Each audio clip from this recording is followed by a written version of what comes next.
전도로 사는 삶. 지난주에는 기도로 사는 삶이죠.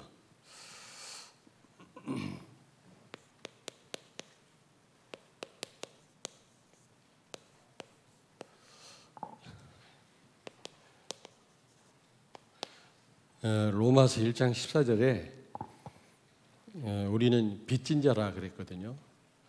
무엇의 빚진 자입니까? 나를 통해서 구원받을 사람이 있기 때문에 하나님이 나를 구원하셨다고 그랬지 않습니까? 그렇게 말할 수도 있지만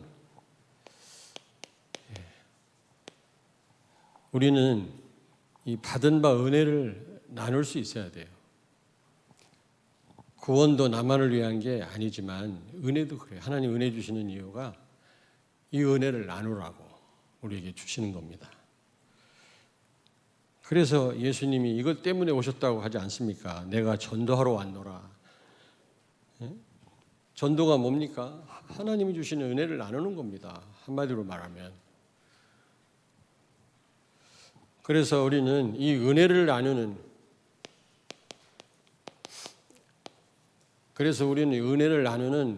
이 전도로 사는 삶을 살아야 됩니다.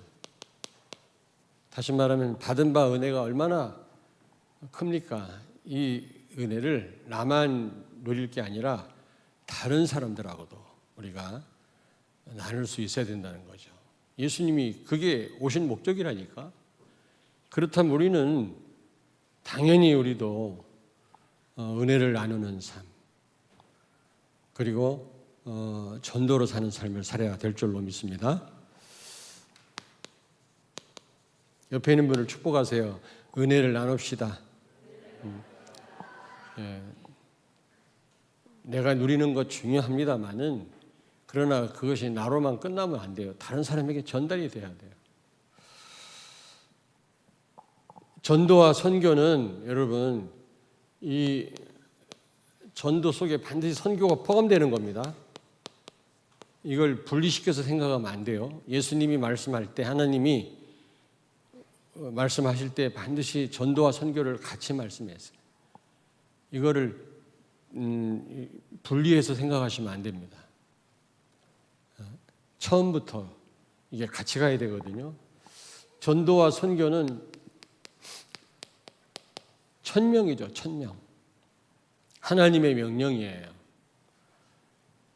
그러므로 반드시 우리가 이 전도로 사는 삶을 살아야 되겠죠. 처음부터 주신 축복입니다. 천명이라고 하는 것은 하나님이 우리에게 주신 명령이기도 하지만 처음부터 주신 축복입니다. 그래서 우리는 반드시 누려야 되겠죠. 그 증거가 창세기 1장 18절입니다. 생육하고 번성하여 땅을 정복해라, 다스려라. 우리 인간에게 주신 유일한 축복이거든요. 복음으로 이 세상을 정복하고 다스리라는 겁니다. 하나님의 뜻대로. 우리에게 맡기셨거든요. 천명이에요. 아주 처음부터 창조 때부터 주신 명령이기 때문에 우리는 해도 그만 안 해도 그만이 아니라 반드시 우리는 이 명령을 준행해야 되겠죠. 창세기 12장 1절부터 3절. 너는 복의 근원이 될지라. 너로 인하여 모든 족속이 복을 받을 거라고 그랬잖아요. 그렇습니다. 나로 인하여 모든 민족이 복을 받는 것, 복을 받게 하는 것, 이게 천명이고 처음부터 우리에게 주신 축복인 줄로 믿습니다. 나 때문에 다른 사람이 복을 받아야 돼요. 요셉 때문에 보디발과 그 집의 모든 것들이 복을 받았다 그랬잖아요. 그게 당연하지 않습니까? 다윗 때문에 한 시대가 살지 않았습니까? 천명입니다. 전도죠, 전도의 축복. 복의 근원의 축복을 누리려면 기준이 오직 예수 돼야 돼요. 고향을 떠나라. 기준을 바꾸란 말이거든. 그리고 친척을 떠나라. 배경을 바꾸란 말이거든. 그리고 아비 집을 떠나라. 가문에 흐르는 저주를 끊으란 말이거든요. 그리고 가나안 땅으로 가라. 그 말은 무슨 말이라고 했죠? 계속 복음 속으로 들어가라. 그렇게 될 때 우리를 통해서 여러분 5천 종족 237 나라가 복을 받게 될 줄로 믿습니다. 아멘.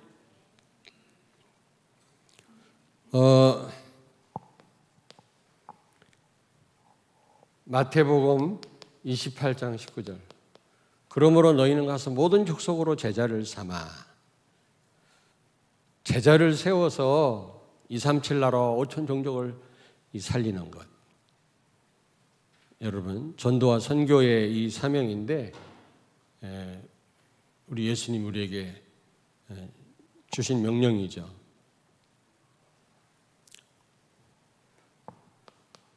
우리가 가야 될 길이라고 그랬잖아요. 종착역입니다. 우리가 반드시 가야 되는 어떤 목표지라고 그랬잖아요. 금요일 날. 근데 목표는 분명한데 우리가 가는 과정을 우리는 알 수가 없어요. 우리는. 그러나 하나님은 다 알고 계신다고 그랬어요. 여러분 한 사람 한 사람이 이 전 세계를 살려야 되는데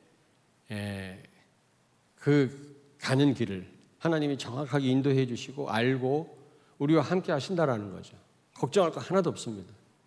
하나님 우리를 연단하셔서 정금처럼 세우신다고 그랬거든요. 자, 마가복음 3장 13절 15절. 원하는 자들을 불러서 어떻게 해요? 함께 있게 하시고 전도도 하며 귀신을 꺾는 권세도 있게 하려 하심이니라. 부르신 이유가 뭡니까? 제자들 부르신 이유, 우리를 부르신 이유가 뭐죠? 전도도 하며. 여러분, 나를 구원하신 이유이기도 하고요. 은혜를 주시는 이유이기도 합니다. 다른 사람을 살리라는 겁니다. 여러분이 여기에 방향을 맞추셔야 됩니다. 빨리 맞출수록 여러분에게 유익입니다. 그렇지 않으면 계속 방황하고 이제 많은 손해를 보겠죠. 우리 렘넌트들은 얼마나 감사합니까? 어릴 때부터 1000명을 알았으니까요. 이것 때문에 내가 공부하고 이것 때문에 내가 모든 걸 할 수 있다면 얼마나 큰 축복이냐고. 우리는 잘 몰랐거든요. 세계복음화 거의 말을 안 해요. 거의 교회에서 언약 이런 말을 안 씁니다. 예수가 그리스도다 이런 말 잘 안 씁니다. 착하게 살아라, 열심히 살아라, 밤새워서 기도해라 이런 말을 하지 열심을 강조하지 복음을 강조하지 않습니다. 세계복음화 꼭 불교 신도 같아요. 나 하나 잘 되면 된다고 생각을 해요. 복 받으면 된다고 생각을 해요. 그런 삶을 나는 살았거든요. 어릴 때부터 모태신앙이었지만 그러니까 모태신앙이지 늘. 근데 여러분들은 어릴 때부터 분명한 천명을 알고요. 내가 가야 될 길을 알고 과정은 하나님이 정확하게 인도하실 거고요. 책임지시고 나를 연단하신 후에 정금처럼 세우셔서 나를 반드시 쓰시겠다고 하니까 얼마나 감사한 일입니까? 좋은 일보다 안 좋은 일이 더 많을 수 있지만 이게 전부 우리를 연단하시는 하나님의 손길이에요. 나를 다루시는 방법이에요. 그러므로 경배해야 돼요. 안 좋은 일이 있을수록 하나님을 찬양해야 돼요. 금요일 날 말씀드리지 않았습니까? 복음을 깨달은 우리는 반드시 해야 될 일이요, 가야 되는 목적지요, 그리고 하나님의 명령입니다. 명심하셔야 돼요. 여기에 방향을 맞추셔야 돼요. 자, 그렇다면 이 전도는 되어지죠. 내가 하는 게 아니라 되는 것입니다. 생각을 바꾸셔야 돼요. 이 선교도 하나님이 하시는 역사지 내가 하는 게 아니거든요. 정말로 예수가 그리스도다 이 복음을 누리면 하나님이 하시는 일이 바로 전도 선교거든요. 근데 우리는 잘못 알고 있어요. 내가 해야 된다고 생각해요. 내가 뭔가 성공해야만 할 수 있다고 생각해요. 성공하면 하는 대로, 혹시 못하면 못하는 대로 하나님 우리를 통해서 분명히 복음 누리면 세계복음화 하십니다. 있어야만 하나님이 나를 사용하시는 게 아니거든요. 렘넌트도 없어도 되는구나, 내가 성공 안 해도 되는구나, 그렇게 또 생각하면 안 돼요. 최선을 다하되 분명히 하나님은 여러분들을 정금처럼 세우셔서 세계복음화하게 하실 줄로 믿습니다. 창세기 1장 27절, 우리를 하나님의 형상대로 창조하셨다고 그랬잖아요.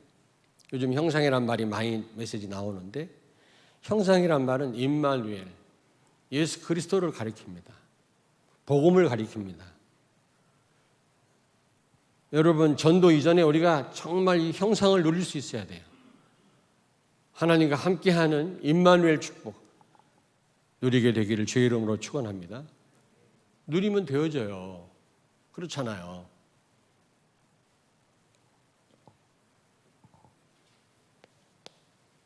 전도를 며칠 우리가 훈련받는다고 되는 게 아니에요. 내가 복음을 풍성하게 누릴 때 되어지는 거지. 며칠 훈련받았다고 됩니까? 예전에 그렇게 알았다고. 뭐 전도파리니 내비게이터니 또 뭐 있지? 사형리, CC 사형리. 저도 훈련을 많이 받았는데 할수록 눌리더라고. 더 안 되더라고. 근데 복음 아니까 하나님이 만남을 주시더라고. 되게 하시더라니까.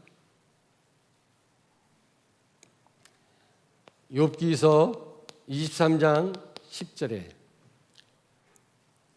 우리의 가는 길을 하나님 아신다고 그랬어요. 우리의 목적지는 세계 복음화입니다. 237 나라 5천 종족 살리는 일인데, 그 가는 모든 과정을 하나님이 아시고 세밀하게 우리를 책임지시고 연단하시고 인도하셔서 정금처럼 세우셔서 이 일을 감당케 하시겠다고 말씀했거든요. 믿으시기 바랍니다. 사람마다 좀 다르겠죠. 다루시는 방법이. 아프게 다루실 때도 많습니다. 하나님이. 나를 힘들게 하실 때도 많아요. 근데 그게 하나님이 하시는 일이에요. 우리를 연단하시는 겁니다. 그래야만 이 일에 우리가 쓰임받을 수 있으니까요. 복음을 깨달았다. 반드시 여러분의 종착역은 여기입니다. 반드시. 복음 모르면 이 축복, 이 1000명 감당 못해요. 못 누려요. 그래서 복음 깨달았다. 복음을 늘 강조하는 그런 교회에 와 있다. 이거 보통 축복이 아닙니다. 어제도 그 핵심 때인가 말씀하셨잖아요. 어떤 목사님이 부러워하더라고요. 우리는요, 완전한 이 시스템 속에 들어와 있어요. 메시지 계속 쏟아지죠. 계속 여러분 복음 듣고 있죠. 전략이 있죠. 내가 거의 27년 동안 지금 이 시스템 속에서 내가 그냥 가고 있는 거 있죠. 이게 보통 축복이 아니에요. 다른 목사님들은 혼자 도서관에서 연구해야 되고, 그러니까 잘못 알게 되고 시간표도 모르고요. 전략도 모르고요. 근데 우리는요, 이 어마어마한 시스템 속에 들어와 있다는 거예요. 지금 여러분들도 그렇고요. 이해됩니까? 어제 그 말씀 하셨어요. 어떤 목사님 부러워하더라고. 우리는 그냥 이 시스템 속에 있으면 돼요. 이게 얼마나 큰 이 복음의 흐름 속에 있다고 하는 것은 최고의 축복이다. 여러분 자녀가 이 속에 있다. 최고의 축복인데, 여기서 이탈하는 어른들이 있더라고. 자녀들과 함께. 세계복음화 못해요. 자, 마가복음 3장 14절. 원하는 자들을 부르사 함께 있게 하시고 전도도 하며. 그렇습니다. 함께 하면 됩니다. 그리스도와. 요셉이 애쓰고 힘썼다 이런 말은 없고요. 하나님이 요셉과 함께 하시며 형통케 됐다고 그랬거든요. 보디발이 알았다고 그랬거든요. 그렇습니다. 우리는 자꾸 뭘 하려고 하는데 하려고 하지 마시고 하나님과 함께하는 축복 누리길 바랍니다. 위드 임마누엘 원네스 축복. 아무리 많은 사람 가운데에도 여러분 승리할 수 있고요. 교회에서도 승리할 수 있습니다. 잘못하면 교회에서 여러분 힘 빠질 수 있거든요. 근데 교회와 함께 하십니다, 하나님이. 그걸 누리세요. 뭐 교회가 어떻다는 둥, 내가 힘들다는 둥. 하나님이 교회와 함께 하신다니까. 성도들과 함께 하신다니까. 그리고 그리스도와 한 몸이에요. 하나님 자신을 위해서 우리를 결국 승리로 이끄세요. 하나님의 영광을 위해서. 내가 실수해도 합력하여 선을 이루게 하신다니까. 같은 몸이니까. 그 사실을 알면 여러분 결국 승리하게 돼 있어요. 실수해도 괜찮아요. 인정만 하면 하나님이 그걸 선으로 바꾸세요.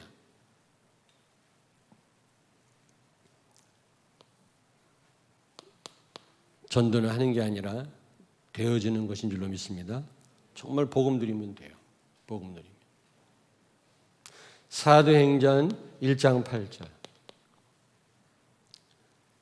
여러분 성령 충만 받으면, 다시 말하면 은혜 받으면 여러분 굉장한 힘이 생기게 돼 있고 증인이 되게 돼 있어요. 그것도 땅끝까지. 요즘 계속 강조하시는 보좌의 능력, 시공간을 초월하는 하나님 역사를 여러분이 체험하게 돼 있어요. 결국 시공간을 초월하는 역사, 보좌의 축복이 뭡니까? 성령의 역사거든요. 성령의 역사입니다. 성령의 역사를 그렇게 표현하시는 거죠. 왜? 계속 성령의 역사라고 얘기하면 또 기도 안 해요. 또. 그러니까 새롭게 전달해서 또 기도시키려고 하나님이 그렇게 하시는 거예요. 똑같은 얘기인데 좀 새로우면 하고 싶은 마음이 생기잖아요. 그게 바로 성령의 역사라니까. 어마어마한 성령의 역사인데도 하도 많이 듣다 보니까 그 부분에 대해서 우리가 좀 무디어졌잖아요. 그래서 다시 시공간을 초월하는 영적 통신망이다 이렇게 또 말씀하시는 겁니다. 다시 도전하라고.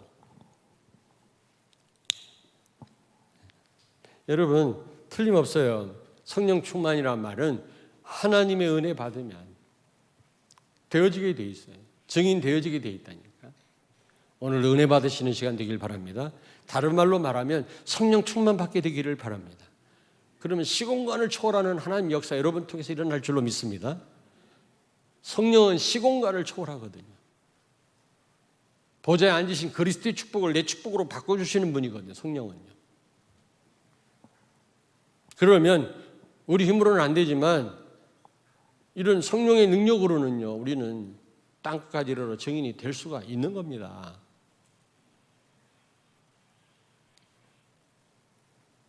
자, 세 번째입니다. 그러면 어떻게 해야 전도로 사는 삶을 살 수 있을까? 어떻게 해야? 그게 중요하잖아요. 여러 가지 방법이 있겠습니다만 여러분 소명을 깨달아야 돼요. 소명. 마가복음 3장 13절 예수님이 제자를 부르실 때 원하는 자를 부르사 함께 있게 하시고 그랬거든요. 뭘 많이 시키려고 한 게 아니라 함께 있기를 원하십니다. 여러분 함께 하면 또 그 다음 되어지는 일도 하나님이 하신다는 겁니다. 여러분 보고 막 뭘 시키려고 부르신 게 아니라니까. 함께 있기를 원하세요. 함께 하다 보면 다른 걸 다 하나님이 책임지겠단 말이에요. 근데 우리는 함께 하는 걸 소홀히 해요. 그리고 내가 하려고 해요. 그러니까 늘 한계를 만나죠. 힘들고 인생이.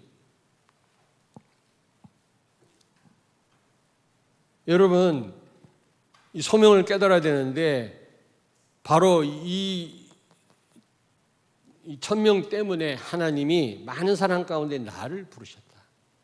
근데 마가복음 3장 14절에 보니까 원하는 자들을 부르셨다 그랬어요. 첫째는 은혜고요. 그게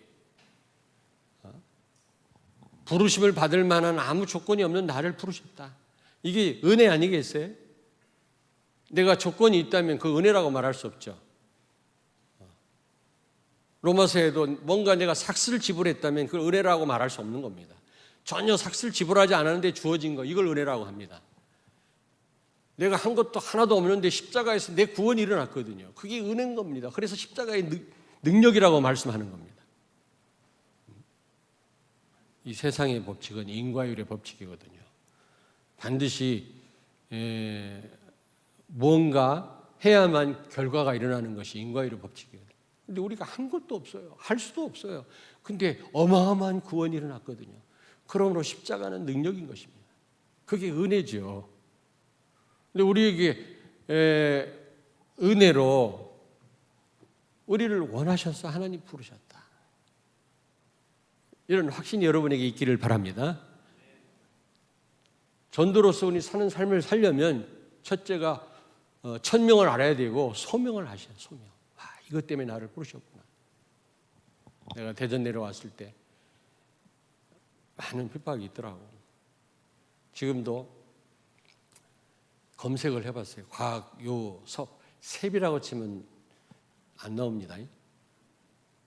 왜냐하면 공문서에는 과교섭이거든. 예전에는 한자로 등록을 할 수 있었거든, 호적을. 근데 한자가 없어요. 셉자가. 그래서 섭으로 등록을 하고 집에서는 요셉 이렇게 불렀거든요. 근데 한번 검색을 해보니까 대전 2단. 2단 교회 쫙 나오더만 어떻게 그걸 파악했는지. 다른 지역 2단들 쫙. 야, 참 할 짓 되게 없구나. 그런데 처음 왔을 때요, 막 난리 났었어요. 막 우리 교회 나를 그 치리하면서 우리 그 합동층 노예에서 나를 자르면서 뭐 굉장했거든. 소문이 많고 우리를 모르는 사람이 없을 정도로. 근데 그 인간인지라 좀 힘들잖아요. 그런데 무슨 생각이 드냐면 하나님이 나를 왜 여기 보내셨냐. 대전에 내 고향인데 왜 이걸 보내셨을까 나를. 하나님이 실수하셨을까? 아니라고 생각합니다.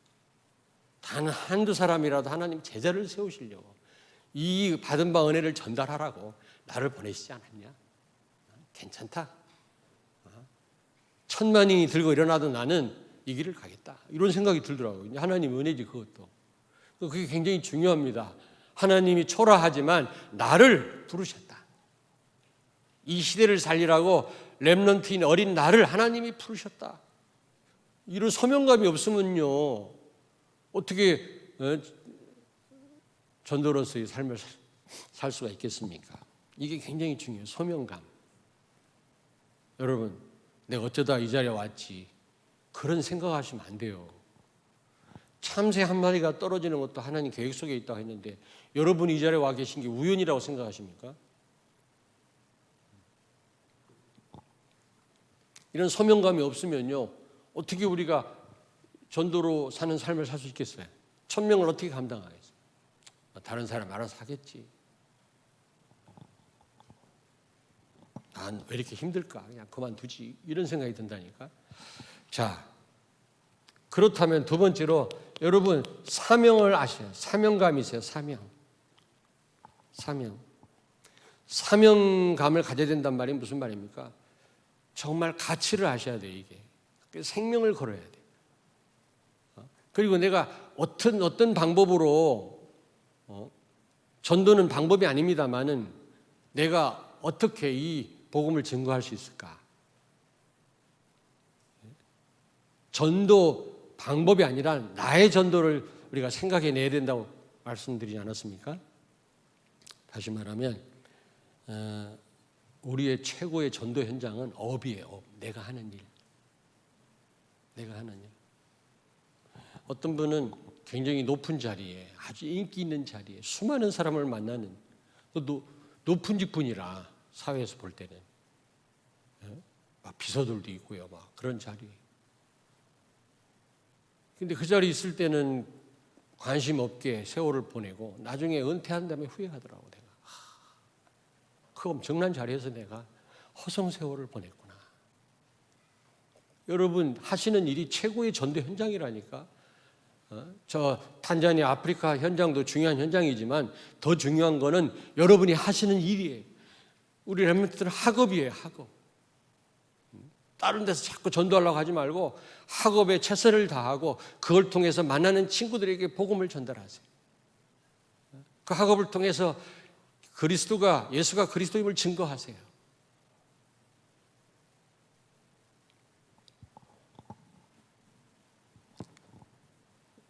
여러분, 이 1000명이야말로 최고의 가치입니까? 감당하는 거야말로? 아멘? 그 사명 받은 거, 소명 받은 거 최고의 가치입니까? 여기에 생을 걸만합니까? 성도들도 마찬가지예요. 세계 비전교회 오셔가지고 내가 이 일에 생명 걸어야 돼. 이 답이 안 나오면요 신앙생활 어렵습니다.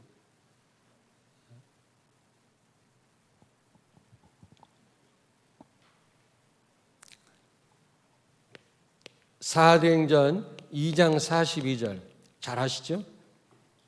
그들이 함께 모여 사도의 가르침을 받아 서로 교제하고 떡을 떼며 오로지 기도하기를 힘쓰니라. 그렇습니다. 예배입니다. 예배 성공하셔야 돼요. 은혜 받으셔야 돼요. 여러분요. 예배를 통해서 하나님을 가장 기쁘게 해드려야 돼요. 무엇보다 중요합니다. 은혜의 방편이 예배 말고도 기도도 있고 여러 가지 있습니다만은 제일로 하나님 은혜 주시는 통로가 바로 예배인 줄로 믿습니다. 예배 자체를 하나님이 기뻐하세요. 창조 목적이에요. 우리 창조 목적.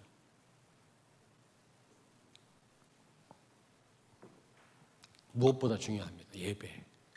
여러분이 예배 성공할 때 하나님의 은혜를 받을 때 우리는 이 전도로서의 삶을 살게 될 줄로 믿습니다. 예배 놓치면 다 안 돼요. 예배.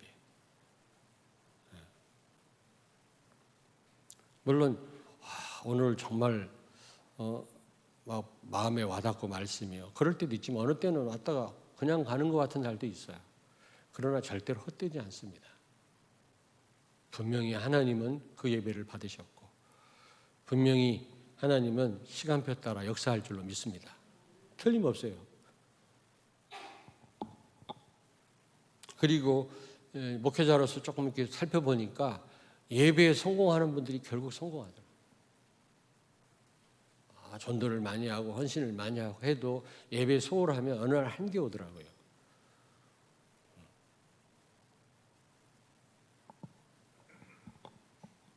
우리 전 삶이 산 제사라고 하지 않습니까? 전 삶이 예배입니다. 그러나 중심이 공예배가 돼야 돼요. 이 예배가 뒷받침돼야 24가 되는 겁니다. 이게 안 되면 24 안 돼요. 교회 공예배가 뒷받침 안 되면 예배의 삶이 안 된다니까. 그래서 우리 공예배, 주일 1부, 2부, 오후 예배, 수요 예배, 가능하면 새벽 예배라고는 안 하죠. 새벽 기도회, 금요 기도회.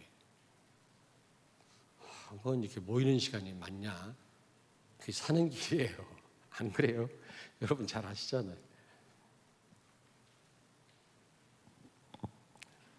네 번째입니다.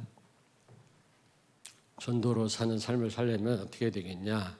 사도행전 16장 13절 16절입니다. 여러분 은혜가 은혜 되게 하는 것이 기도라고 그랬잖아요. 기도. 예배이기도 하고 또 기도이기도 합니다. 그래서 은혜가 되게 하는 방편이 기도이기 때문에 바울은 전도 이전에 반드시 기도부터 했어요. 13절에 보면 기도하는 장소를 찾다가 루디아를 만났고 그 다음에 귀신 들려가고 점치는 여자아이 만난 거는 기도하러 가다가 루디아 만난 거는 기도 처소를 찾다가 귀신 들린 점치는 여자아이를 만난 거는 기도하러 가다가 베드로와 요한도 기도하러 가다가 날 때부터 걷지 못하는 사람을 이렇게 세웠지 않습니까? 그 일로 인해서 소문 나가지고요 수천 명이 예수 믿고 돌아온 거 있죠. 그렇습니다. 여러분이 은혜가 은혜되게 하는 방편이 바로 기도인 줄로 믿습니다. 기도하셔야 돼요. 기도. 지난주에도 기도에 대해서 강조했습니다마는 기도하는 교회 사단에게 있어서는 초상집이에요. 기도하는 성도 가장 두려운 존재입니다. 기도하면요 미래가 보여져요. 미래가 점치는 게 아니라 미래가 보여져요. 우리 미래는 전도 선교거든요. 그게 보여집니다. 자, 결론입니다.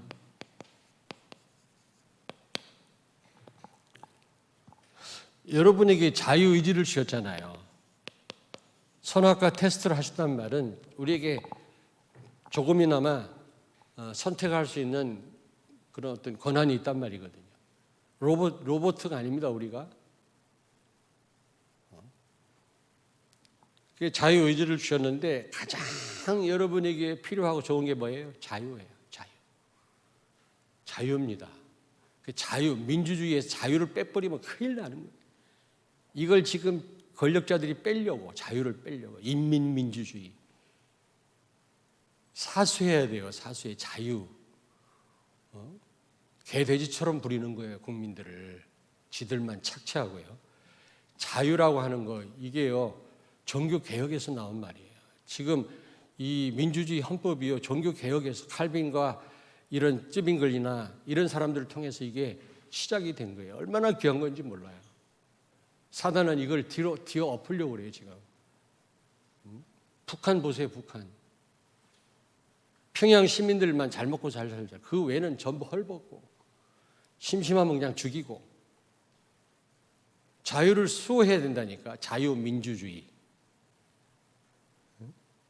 젊은이들이 몰라. 뭘 몰라. 너무 그냥 호화판이라. 무슨 얘기만 하면 내 때 얘기하고 내 때 얘기하네 또 내 때. 역사성을 알아야지. 과거를 알아야지. 과거를. 오늘의 지혜를 얻지. 그게 발판이 되지. 과거를 몰라가지고야. 어른들이 무슨 얘기하면 또 고리타분한 얘기 아니에요. 또 그런다고요. 초롱불 켜고 살았어요. 우리 어릴 때는요. 미국에서 온 강냉이, 그 짐승들이나 먹는 강냉이 가지고 옥수수 가루 끓여가지고 멀겋게 죽 만들어서 먹었어요. 학교에서 그걸 도시락 뚜껑에다 퍼주더라고. 한정준 장로님 아실 겁니다. 임정근 장로님 몰라. 아나? 그런 세월을 살았는데 핫버지와 똥의 나라를 이렇게 강국으로 만들어주신 이유가 세계 복음화라고. 전 세계 살리라고. 이걸 모르면 큰일 나는 겁니다. 복음 가진 우리 젊은이들이 그걸 모른다.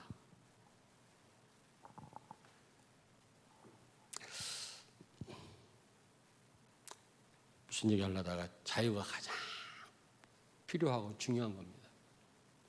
우리에게 진정한 자유 주려고 예수님 오셨거든요. 그게 은혜 아니겠습니까? 근데 잘못하면 가장 나쁜 것이 될 수 있어요. 잘못 선택해버리면. 무슨 얘기인지 아시겠어요, 여러분?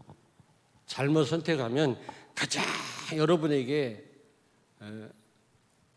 안 좋은 것이 될 수 있단 말이죠. 그래서 여러분은요, 하나님의 말씀 붙잡아요. 하나님의 말씀 제대로 붙잡아야 됩니다.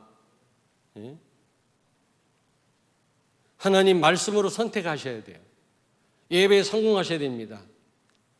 그래야 받은 바 축복을 여러분이 누릴 수가 있는 거예요. 왜냐? 창세기 2장 15절에 지키게 하시고 그랬잖아요. 선악과 테스트 하기 전에.